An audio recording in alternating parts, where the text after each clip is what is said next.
Hello, everybody. My name is Terry Rogaway, and I'm with the Santa Clara Valley Open Space Authority. I'm the Educational Programs Administrator, and every now and then I escape and get to do programs, which I love, to talk to you. So today what we're going to be talking about is nature's mysteries, and I think that nature has a wonderful sense of humor, and I wanted to share that with you and also um, help you understand that just like me, I'm sure you love nature. And it's the more time you spend in nature and the more time you spend looking at things in nature, the more you're going to see. And the more the mysteries will be revealed to you. So nature has all these mysteries and you can be part of them too. Our mission here at the Open Space Authority, just to let you know, is that we conserve the natural environment. Yay! We support agriculture, which makes us different than some other organizations because we believe the tradition of farming is very important to our community. And we connect people to nature by protecting open spaces, natural areas, and working farms and ranches for future generations. Thank you for your support. It's because of you that we get to do this. So here's our very first mystery. One of the things that we love to do at Open Space is we provide programs for various people with certain special needs. And this right here is a game scene investigation, kind of like crime scene investigation. So if you take a look at this, look at all the tracks, take a chance, see who's here. So this particular design has, you'll notice there's little white around each of the characters and each of the clues. That's to make it easier for you to be able to see the individual clues and try to figure out what happened, who died, and who ate them. See if you can figure it out. So let's see who's here. Let's take a look. Let's see. So I see a tree, and there's a lot of critters in the tree. There's a big owl who should probably be sleeping right now. I don't know. Are his eyes closed? It's daytime, so he should be sleeping. And we have, oh, there's a raccoon who should also be sleeping, shouldn't be awake in the daytime. That's suspicious. And we have all these little things stuck in the tree. What are those? Hmm. It's unusual to see these in a healthy tree, but those are acorns. And that must be, who do you think's doing it? Do you think it's a squirrel? Or do you think it's the rabbit? It can't be the turkey because he's hanging out all the way over there. Maybe it's the dude with the red head. Yes, acorn woodpeckers. Those guys are amazing, you know. Their tongue um actually cushions their brain since they're always going pow pow pow pow and like hitting the trees and things to like make holes to stash their acorns like that. He's made a granary out of this tree. He's stashing all his acorns for later. And when you whack your head on things like that, you could damage your brain. But what happens is their tongue grows through and comes up the front of their head like this and protects their skull, or actually goes out the back and something like that. But it protects their skull. It's like actually like it wearing a little internal helmet. Isn't that crazy? Wow. I always wondered how they can do that without, hurting themselves. But that's how. That's part of the way their body has evolved. So, okay, so it's probably, let's see, who died though? What do we see? Oh, I see frogs down there saying croak. Oh, they didn't croak. Okay, they croaked, but they didn't croak. So they're down there and they're getting in there. They look healthy. Our little ducks look healthy. Ooh, looks like we have a heron. Oh, and a snake. Oh no. And oh no, look at him looking at those mice.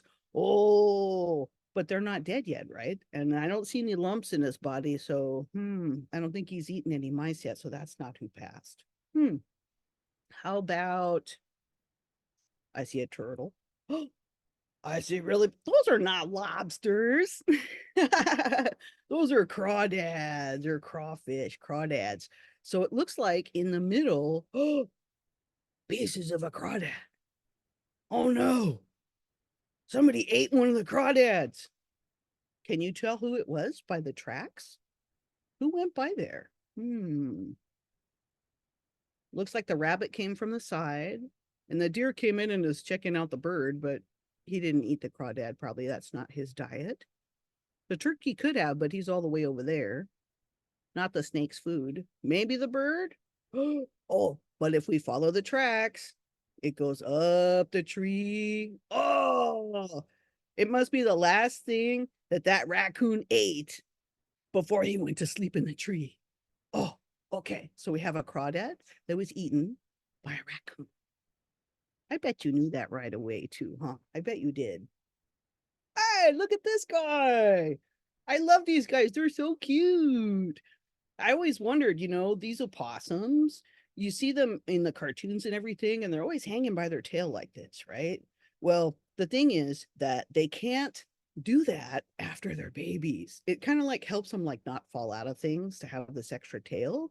But when they get older, they get too fat. And their tail can't support their body weight anymore. I can relate to that. So what happens is they do use their tail to help them balance, but they don't hang by their tail like in the cartoons, and not after they're little bitty babies anymore. But let's see what could have happened. Oh, dun dun dun. One of the neatest tricks that they can do is, oh no, it says, do not disturb. I'm dead. Oh, do you think he's really dead? Are you fooled? If you were a wild animal, you would be fooled, because not only does this guy pass out, he's very stinky. Not dead. So what happens is when opossums get really frightened, they can faint. So they curl up and they look like they're dead, and they're like, with their tongue hanging out. Sometimes they, go to the bathroom or something, and they smell bad and they look dead. So there's certain animals that won't try to eat it if they think that it's sick or it's already dead. They just won't. So it's a great trick to play dead, right? So, ooh, but don't worry, it's not really dead. And what happens though is after a little while, when the danger has passed, the opossum will start to wake up and they're a little groggy because it does take a lot out of them. They get really scared and faint like this, but they'll get themselves back and then they just go about their business and nobody ate them. So that's how they do it. Oh, look at the mommy. So you might see these guys on the fence in your backyard or walking around in the evening, and they look a little scary. They look like giant rats, but they're really not. They're actually marsupials. That means they have a pouch just like a kangaroo. So when the babies come out, they're little tiny, look like little tiny jelly beans, and they crawl up the mommy's tummy and they go into the pouch, and that is where they can drink milk. So all of her appendages to provide milk are inside the pouch, not on the outside of her body like other mammals. So that's kind of interesting, right? And so they stay in there until they get big enough to come out. And then they just hold on to her hair like, eh! And everywhere she goes, she has these little baby backpacks on. So she'll go about her routine, and every single night she'll show them everywhere she goes and all the food she eats. And the babies get bigger and bigger and bigger. And then what happens is eventually they fall off. So when they fall off, um, what happens is she just keeps going. She's like, okay, phew, my load's lighter now. And it's up to the baby to remember the route and to remember where the food is and take care of themselves. So that's what they have to do. So if you see baby little tiny possums like this, just leave them alone, let them do their thing, because they're trying to fend for themselves and make it on their own. Well, here's a mystery. Sometimes when I'm in the park, I see these weird clusters of leaves and things, right? I'm like, what is that? Is that like what? Is that like a giant pack rat? Is it an eagle nest? What is that? What do you think? Did it just blow up there in the wind? That could happen too, right? There's no bad theories. Let's see. So let's see. Let's ask around. Hey, hey. That's what he said. Do you think it was this ground squirrel? What is this squirrel doing, huh? What do you think? Oh my goodness. Well, she's got a mouthful of leaves, but she says it could be her, but more than likely the ground squirrels are in the ground. So she might be taking these leaves and putting them in the ground to make a really nice bed. But then whose house is that, right? Whose house is it? Ah, it's a tree squirrel. The way that I tell them apart is the ground squirrels are really kind of beefy looking, but their tails are nice, but they're kind of a little scroungy. And I figured they get a bad hairdo because they're always going in the ground, right? So if you're crawling around in the ground, you might mess up your hair. So their tail gets a little kind of ratty looking, a little bit. And the tree squirrels have this big, bushy, beautiful tail. And so they go up in the trees and up and down the telephone poles like this guy. And they will collect leaves and put them in these giant balls of leaves, and they crawl in there. So sometimes they do that if they can't find a cavity in a tree to like go into. Oh, they're so cute. Look at these baby squirrels. And they have a lot of things that they have to watch out for. So they're like scared. What's going to happen? And he's saying to his buddy, don't worry, Mom takes care of us. Oh, what has she got in her mouth? Oh my goodness. Oh my goodness. So it turns out, check this out. Why would a squirrel have a snake shed? So this is a part of the snake's skin. When the skin gets too old, it peels off of the snake and you can find it. It's like tissue paper. It's really cool when you find those outside. But why would she have that in her mouth? It turns out that what she does, she gets the rattlesnake skin or any snake skin that she can find, these sheds, and she chews on them like bubble gum. And then she licks her babies and it makes them smell like snakes. They smell like snakes. And then that way, if another snake comes down into the squirrel hole, they're sticking their tongue out, grabbing the scent particles and pulling them into their mouth, and they go, I smell another snake in here. And they get nervous, so they leave. So that's a great trick. And that solves the mystery of why she has this snake shed in her mouth. She's actually using that to disguise her babies so they can escape other snakes until they get bigger and faster. Oh, have you seen these kind of things before? When you're driving around with your parents or you guys are driving around and you look and you're like, why does the hill have ridges like that? Why does it look like that? Now, my dad used to tease me a lot when I was a kid, and he told me that there were creatures out here on the hillside, and that when they walk, one side of their body, their leg is shorter than the other. So they're like, and they make these things. Do you think that's true? No, of course not. It's not true. So who makes these things, right? Who makes these weird forms? Is it just erosion? Like, here's a clue. Ew, trigger alert. I should have warned you. Woo, woo. Great big. What is that? Do you know? If you've ever stepped in one, you definitely know what this is. By the way, when you're out in the preserves, never trust a rock. It could be this in disguise. It's cows. So those things are called bovine terraces or cow terraces. And what happens is when you have cows and they're in a place where they're actually fenced in, so they're in the same area like for a long period of time, they do walk. They do not have two different height of feet. They're all the same four legs, right? So don't fall for that if people tell you that. Just don't fall for it.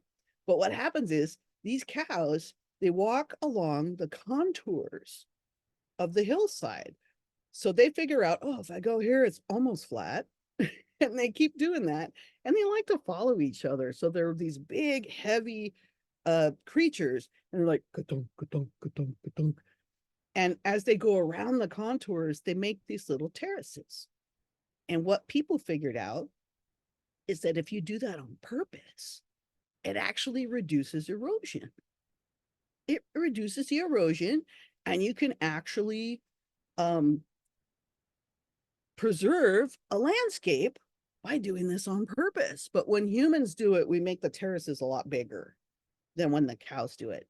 So I used to wonder, why do we have so many cows at Open Space Authority? Well, it turns out they're actually part of our team. They basically work for open space in a sense. So These are our unsung heroes, and their whole job is to eat the weeds. They eat the grass, they eat the weeds.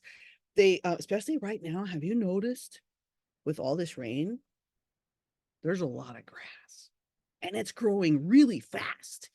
And if we're not careful, the grass will cover all the wildflowers. Oh no, what's going to happen to our spring? Call in the cows. So we have ranchers and we bring in the cows, and the cows will eat the grass down so that as the wildflowers start to grow in spring, they have a better chance. And then you get all the native plants are growing.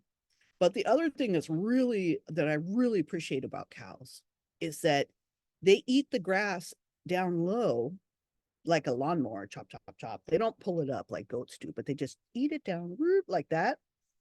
And they do that. And then if something happens and that catches fire, it goes really slow. It burns cool and fast. And what I mean is it doesn't have enough fuel to get really hot, which would kill the soil and the beneficial microorganisms in the soil. If a fire is too hot, that gets sterilized. But the other thing is that because there's little tiny grass like that, the fire moves slower. So that's why we have so many cows out here. And before we had cows, we had elk. We do have Tule elk still. So this is a herd of elk from Mayan Oyakma Coyote Ridge. And look at them, they're all looking, they are really far away, but they're still looking at the guy taking the picture. They can smell him and they know he's there. So, how come elk don't make those little terraces? Because they're not fenced in. They're just wild and they run around all over the place. Unfortunately for elk, back during the gold rush, people found out that elk taste great. They're really yummy. And if you're a person who eats meat, you might go after them because it's almost the size of a horse. So it's a lot of meat. It tastes good. You can provide for your family. You can provide for yourself. So people hunted them almost to extinction in California. So it was some years ago that we thought they were completely gone, and somebody went down into Tulare County, and he was like, "Oh, is that an elk?" And he found a small herd. So they brought him behind Coyote Ridge to the Packard family property there, and they released them. And so these are all offspring that are restoring the packs from that, restoring the herd, I should say, not packs. I like canines, so I was thinking packs. So yeah, so these guys would normally do the job of eating the grass, but their population is not what it used to be. And we don't control where the elk go.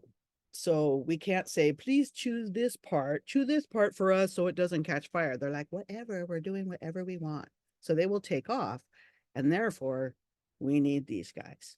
We need the cattle because we can fence them in, and their whole job is to eat the grass for us. And that works out very well. Helps keep us safe.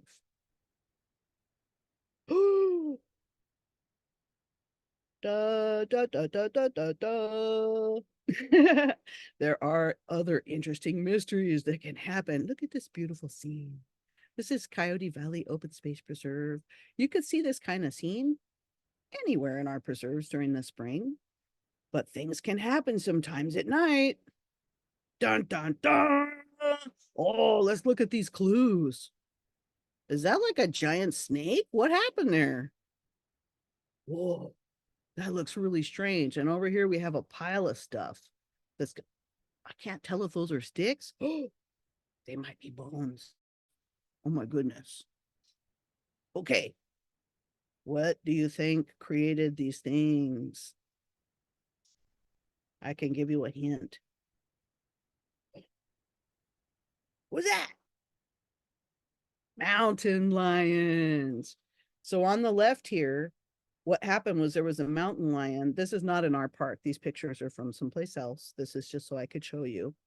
But a mountain lion had an animal in its mouth, and the curving is because he's walking. So as he's walking and he's dragging this heavy animal that he's killed, it's swaying in the dirt, leaving a drag mark. And if you look really, really, really closely, you can almost see the mountain lion tracks on either side of that drag mark. But what people will see more often is this thing on the other side. So this is called a scrape. And what happens is when mountain lions make a kill, they eat all the soft organs first. Interestingly enough, they'll take the digestive tract out. So they figured out somehow over time, they've evolved to understand that if you break open the stomach or the intestines, you will make your meat really dirty. It can get bacteria and things and doesn't taste good. So they pull that out and usually bury it, cover it with stuff a little ways away from their food. And then they eat all like the liver and the heart and stuff like that. And that's part of what their job is to find the slower and the weaker deer or elk or other animals and eat those. And then the animals that reproduce are the ones that are a lot stronger. So mountain lions will eat until they're full, and then they scrape all the leaves and the sticks and the material and they put it over the top of what's left. Then they go all around it and they make little bitty scrapes, like little bitty piles. And they usually go to the bathroom on top of those piles just a little bit, like a little bit of pee pee or whatever. And it tells other animals, look out, this belongs to me, don't eat it. Some mountain lions have been known to kill bobcats that they caught trying to eat their food. So they'll come back a couple days later and uncover it and continue to eat. And it could take them a little while, 2-3 days or visits in order to eat the critter that they got, whoever they got. So they are quite big, much bigger than a German Shepherd. If you were to stretch the tail out, they can be like 9 feet, including their tail. So the tail's like 3.5 feet long, but they're pretty big. And the largest ones, their back would come up to your dining room table. Like that's how tall that they can get. But this right here, this is their pizza. This is their cheeseburger. This is what they want to eat. Not you, not per se. Okay. So the time that both of these critters are out is dawn and dusk. So if you're not hiking in the park at that time, then or out in nature or backpacking at that time, you're not likely to run into these critters the same. So if you're worried and you get nervous, just get yourself one of those big yard duty whistles. You remember that when you're a kid? Don't run, like that kind of thing. To get one of those and put it around your neck, because cats hate shrill sounds. They like squeaky, they hate shrill. So if you get scared and you see one and you put that in your mouth and you're, they're going to run because they don't know what that is and they're frightened that you made that big noise. So that will help you feel a little bit more safe. And the other thing you can do is you can bring a hiking pole or a walking stick. And if you wave that over their head, over your head like this, a lot of animals don't understand that that's not part of your body, and it freaks them out and they get scared and they think you're really big and they get intimidated and they run away. So remember, it's all in the tude. Look at these guys. These are two that you might see in the park. And I always laugh because cats always put their rear end right in your face, right? So like, oh, even this guy was trying to do it. But you have bobcats. So a bobcat's like a big fat house cat with an attitude and eyeliner. See the white eyeliner under his eyes right there? And then we have a coyote, which is about the size of a German Shepherd. So we have coyotes and bobcats. So what does a bobcat track look like? So if you're out there and you're looking for clues and you want to know if a cat has been through an area, these are the kind of tracks they leave. Do you see any toenails? No. So there's no toenails. That's because if you think about it, when you have cats at home and they walk across the kitchen floor, you don't hear them.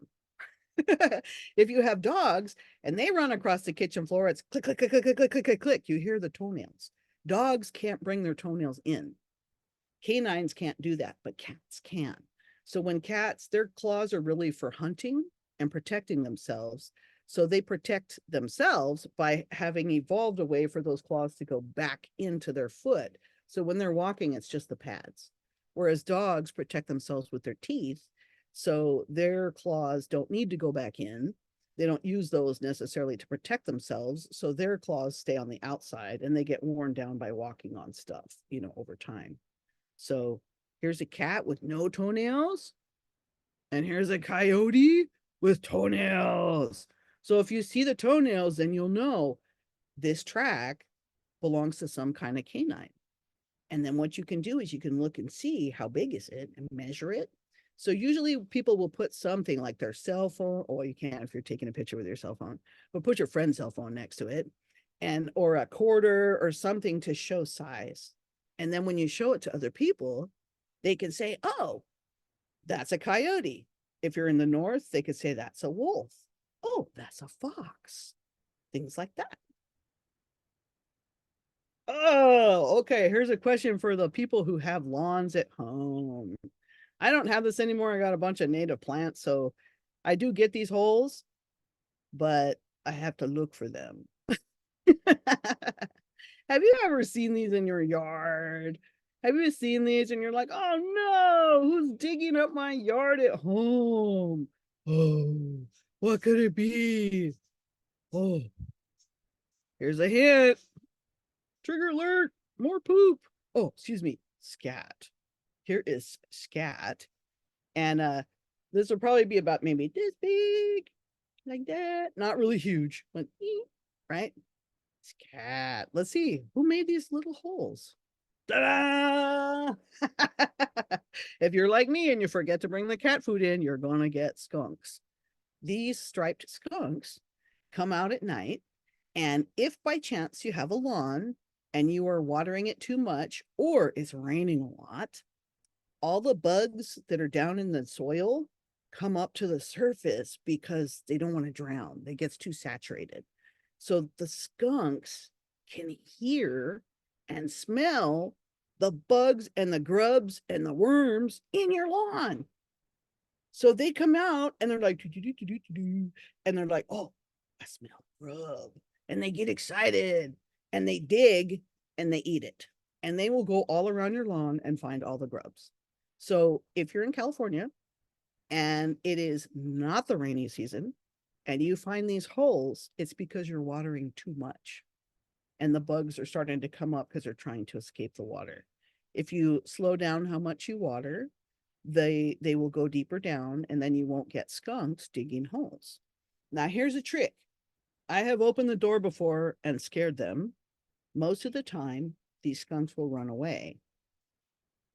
However, if they don't, they go whoosh with their tail. You are fine unless they turn around. If they turn around, run. They have a stinky pew. So their way of defending themselves is first they try to fake you out and they try to intimidate you. They're actually kind of cranky as far as animals go. They're a little cranky. So what they'll do is they'll look at you and they'll go boom, and they stomp their feet and then they look to see if it scared you. And if it didn't, they might do it again. Were you scared? No. And then they run. So most of the time they run away. And they're kind of funny because they kind of go sideways like this instead of just. But if they don't and they're really salty and they turn around and they lift their tail, they have these glands and they can spray. And I mean spray, like that stuff will go like 8 feet. So watch out. And it really stinks. So if you have a dog or if you get sprayed, you will be taking a bath in tomato ketchup, tomato sauce. That's the only thing that can reduce the smell. And it might still take a while, but you can wash your dog with ketchup or tomato sauce, and that'll help pull the smell out just in case. Because every dog is going to do that at least once, but they learn. So you can sort of see this is most of the time what you would see. So this is them next to a raccoon. You can see like the size of the raccoon. These raccoons look like they're pretty young, but you could see, what they're all hanging out. So whoever this is probably also has cat food. So here's a mystery for you. Why do raccoons wash everything that they're going to eat? I wondered about that. Why do they do it? Why? And I thought, oh, they must be such clean creatures. Well, it turns out they're actually not that clean. They can be very messy. If you're climbing trees and things like that as a kid, you got to watch out because anywhere that there's like a little divot in the top. Sometimes raccoons make that their latrine, which means that's their toilet. So be careful, before you stick your hands places if you're climbing trees. But why do they do this? Well, it turns out this is like their ketchup. This is their tartar sauce. So they moisturize things and they put it in the water and they squish it. Well, he can't squish this because it looks like a walnut, but they will put things in the water and go swoosh, swoosh, swoosh, and then they eat it. And it's easier for them to swallow it and eat it if it's all squishy and wet. So they're not washing their food, they're just moisturizing it. Oh, again, this is what they look like at night. So they have hands that are almost opposable thumbs. And they can do this where they will sit up on their hind legs and like get stuff and like put it in their mouth. And they can be very cute. But just remember, they are wild animals and you don't want to frighten them. Okay, now's the part for like testing your observation skills. Can you see me now? That's really hard, huh? So if you look at the rock and you look down halfway down the rock, if you look really carefully, can you see the bobcat? They blend in. So look at the bobcat and look at the bush. When you're looking at the bush, your eyes don't even register the bobcat. They blend into the rock really well. So again, even when you're looking at the rock, I never realized how well their camouflage works. So if you're looking for bobcats and you're looking for signs of bobcat, one thing to be aware of is to look for movement. If they held still, we would never see them. But they get nervous and they start walking. And this guy started walking and the game camera way back in 2011, this game camera took his picture. How about this guy? Same thing, right? Look at the black part. Do you see him? Can you see him if you're looking at the black stuff? Look at him again. Look at the black part. Oh, I can't see him in my peripheral vision. This guy will sleep during the day and he will not move and you won't see him. But who is that? A Western screech owl. I think it's kind of an unfortunate name. They don't really screech. They kind of do this call that's kind of like,